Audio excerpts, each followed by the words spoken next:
Berbeda dengan Manchester United yang berhasil comeback dan meraih kemenangan atas Brentford, tim asal Big Six Premier League lainnya yakni Arsenal justru harus takluk dari Bournemouth. Bermain di kandang Bournemouth pada pekan ke-8 Premier League musim ini, The Gunners yang bermain tanpa Bukayo Saka dan Martin Odegaard harus takluk dengan 2 gol tanpa balas dari tim tuan rumah. Tidak hanya kehilangan poin penuh dari pertandingan ini, kekalahan Arsenal ini juga tidak terlepas dari kartu merah yang diterima oleh William Saliba. Yuk, simak bagaimana Arsenal harus menelan kekalahan dari Bournemouth yang juga menjadi kekalahan pertama mereka di Premier League musim ini.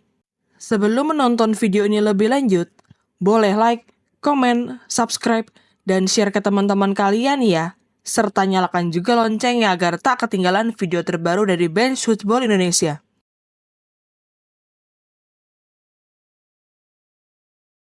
Dalam pertandingan menghadapi Bournemouth ini, pelatih Arsenal yakni Mikel Arteta kembali tidak bisa memainkan beberapa pemain pentingnya. Mereka adalah Martin Odegaard yang masih belum pulih dari cedera yang dideritanya saat memperkuat timnas Norwegia di jeda internasional bulan Oktober lalu, Bukayo Saka yang cedera saat memperkuat timnas Inggris di jeda internasional bulan November, dan Jurrien Timber yang juga harus absen dari pertandingan ini karena cedera.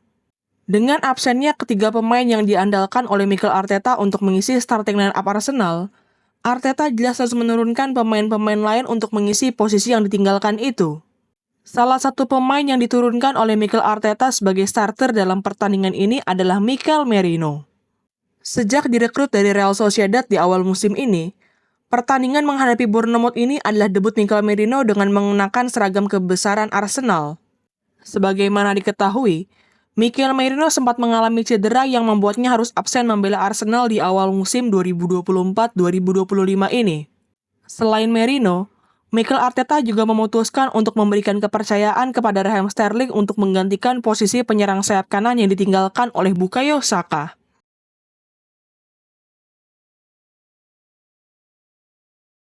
Dengan tidak diperkuat oleh beberapa pemain pilarnya, Arsenal yang tampil pincang cukup kesulitan untuk menghadapi Bournemouth yang bermain di rumahnya sendiri.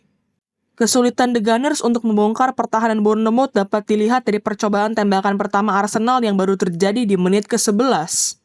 Namun sayangnya, sundulan Gabriel Magalhaes yang berasal dari skema tendangan sudut andalan Arsenal masih bisa diblok oleh pemain Bournemouth.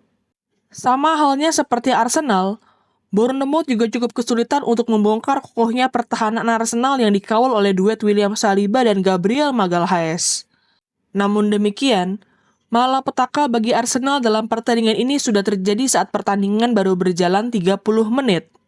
Skuad asuhan Mikel Arteta yang belum sanggup mencetak gol ke gawang Bournemouth justru harus kehilangan bek andalannya yakni William Saliba yang mendapatkan kartu merah. Bek asal Prancis itu membuat kesalahan fatal dengan menarik baju Evan Nilsson yang terlepas dari perangkap offside. Setelah melakukan pengecekan VAR, wasit yang memimpin pertandingan memutuskan untuk memberikan kartu merah langsung kepada William Saliba. Kartu merah yang langsung diberikan kepada Saliba ini karena sang pemain adalah orang terakhir di lini belakang The Gunners. Kartu merah yang diterima oleh William Saliba ini juga menjadi kartu merah pertama dalam karir profesional Saliba sebagai pemain sepak bola. Bahkan, pemain yang sedang diisukan akan menjadi target transfer utama Real Madrid itu sudah menjalani 38 pertandingan bersama Arsenal tanpa menerima kartu kuning maupun kartu merah. Dengan kartu merah yang diterima oleh William Saliba, Arsenal harus kembali bermain dengan 10 pemain sejak menit ke-30. Mikel Arteta yang menyadari lubang besar di timnya pasca kehilangan Saliba memutuskan untuk melakukan pergantian pemain di menit ke-37. Pelatih Arsenal itu memutuskan untuk menarik keluar Raheem Sterling yang berposisi sebagai penyerang untuk memasukkan Jacob Kiwior yang merupakan seorang pemain bertahan. Keputusan untuk memasukkan Jacob Kiwior ini menandakan Mikel Arteta ingin Arsenal tetap bermain dengan 4 pemain di lini pertahanan. Walaupun demikian, 10 pemain Arsenal tetap tidak berhasil mendominasi jalannya pertandingan di babak pertama. Tidak ada gol yang tercipta hingga wasit meniupkan peluit tanda berakhirnya paruh pertama pertandingan ini. Arsenal gagal menciptakan satupun shot on target ke gawang Bournemouth di 45 menit pertama pertandingan ini. Sebaliknya, Bournemouth justru 2 kali berhasil melepaskan shot on target ke gawang David Raya. Memasuki babak kedua, Arsenal yang tampil dengan 10 pemain tetap berhasil menguasai bola lebih banyak daripada Bournemouth. Namun sayangnya, penciptaan peluang dan efektivitas di depan gawang lawan kembali menjadi masalah klasik bagi The Gunners. Ryan Christie berhasil membuat publik tuan rumah bersorak saat pertandingan memasuki menit ke-70. Menerima umpan dari Justin Kluivert, tendangan kaki kiri Ryan Christie berhasil membuka keunggulan bagi Bournemouth. Tidak berhenti sampai pada gol pertama, malapetaka bagi Arsenal kembali terjadi di menit ke-77. David Raya yang menjatuhkan Evan Nilsson di kotak penalti membuat wasit memberikan penalti kepada Bournemouth. Justin Kluivert yang ditunjuk sebagai eksekutor sukses menjalankan tugasnya dengan baik dan menggandakan keunggulan bagi tim tuan rumah. Setelah tertinggal 2 gol, Mikel Arteta yang memasukkan Jacob Kiwior di menit ke-37 memutuskan untuk menarik keluar sang pemain di menit ke-81. Dengan tujuan untuk meningkatkan serangan Arsenal, Mikel Arteta memutuskan untuk memasukkan Gabriel Jesus yang menggantikan Jacob Kiwior. Selain itu, Arteta juga memutuskan untuk menarik keluar Mikel Merino dan memasukkan Ethan Nwaeri. Namun sayangnya, segala upaya yang dilakukan oleh Mikel Arteta untuk membuat timnya mencuri poin dari pertandingan ini harus berakhir dengan kegagalan. Tidak ada tambahan gol hingga wasit meniupkan peluit panjang tanda berakhirnya pertandingan ini, dan Arsenal harus rela tidak meraih satupun poin dari kandang Bournemouth. Sebagaimana diketahui, kekalahan dari Bournemouth ini menjadi kekalahan pertama Arsenal di Premier League musim ini. The Gunners kini menempati peringkat ketiga klasemen sementara Premier League musim ini dengan koleksi 17 poin dari 8 pertandingan yang sudah dimainkan. Dengan William Saliba yang mendapatkan kartu merah dalam pertandingan ini, sudah ada 3 pemain Arsenal yang diganjar kartu merah oleh wasit di Premier League musim ini.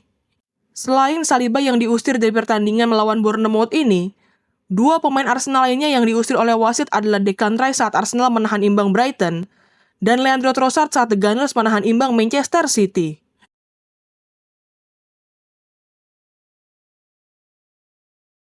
Kartu merah yang diterima oleh William Saliba dalam pertandingan ini tidak hanya merugikan Arsenal yang harus menelan kekalahan dari Bournemouth, namun memiliki dampak yang lebih luas dari itu.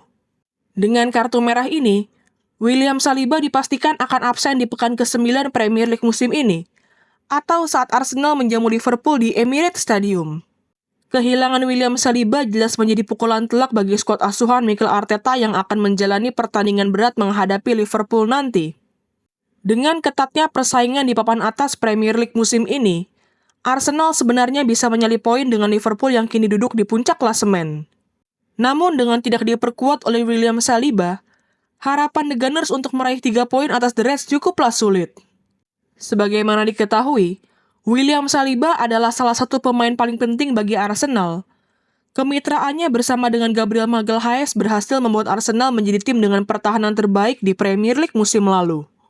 Selain tidak diperkuat oleh William Saliba, Mikel Arteta juga diperkirakan masih tidak bisa memainkan Martin Odegaard yang diperkirakan baru akan kembali merumput di awal bulan November mendatang. Gimana nih menurut teman-teman? Kira-kira kenapa ya Arsenal sudah mendapatkan 3 kartu merah dari wasit di 8 pertandingan pertama Premier League musim ini? Tulis pendapatmu di kolom komentar ya.